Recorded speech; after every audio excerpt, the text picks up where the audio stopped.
I am California of the past. I am California of the past. I am California of the past.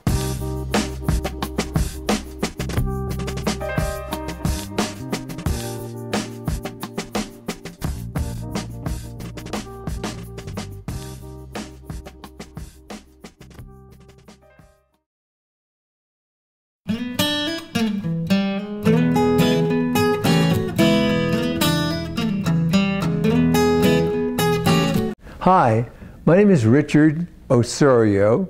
I'm a children's librarian at the Hayward Public Library. And once upon a time, a long time ago, I was involved with working for Cesar Chavez. And I really admired him. I admired his style. He was patterned after Gandhi. And we did a lot of things in California. One of the foremost things we did, we used to go down and boycott Ralph's markets in Los Angeles. But before we would do that, we would meet in the morning, I forget, at some school site. We had this marvelous person that was a moderator, and he would diagram the agriculture, big business that was really behind the farms, because that were accumulated by these big businesses.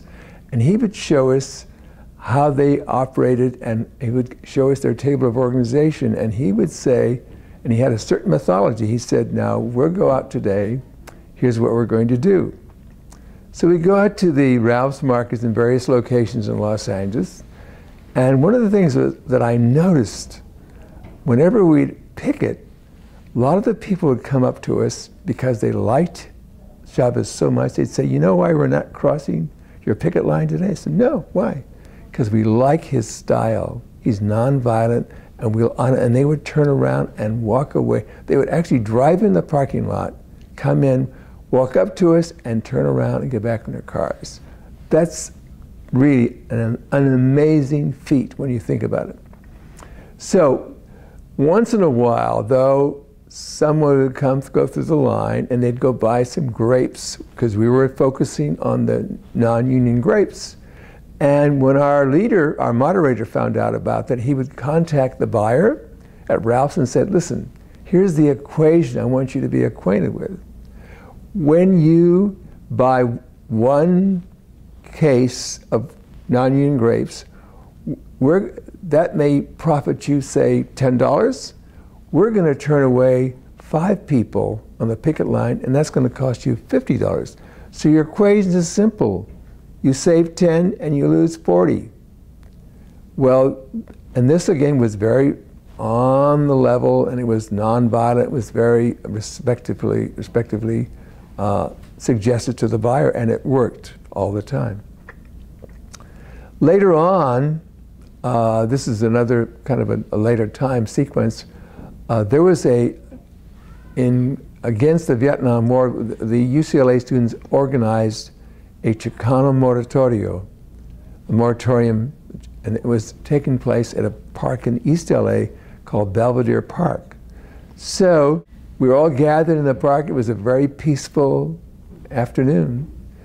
Women, children, and Cesar was just about to speak when all of a sudden we heard this, and that was always the signal at the outer rims of our demonstration, wherever they might be, that something was going on wrong at the edge. And it was Sheriff Plummer and his policeman, and he was charging the crowd and gassing us. It all broke into a huge riot. So that was the last time I saw Cesar. He was a marvelous man, and here we dedicated our library to Cesar Chavez.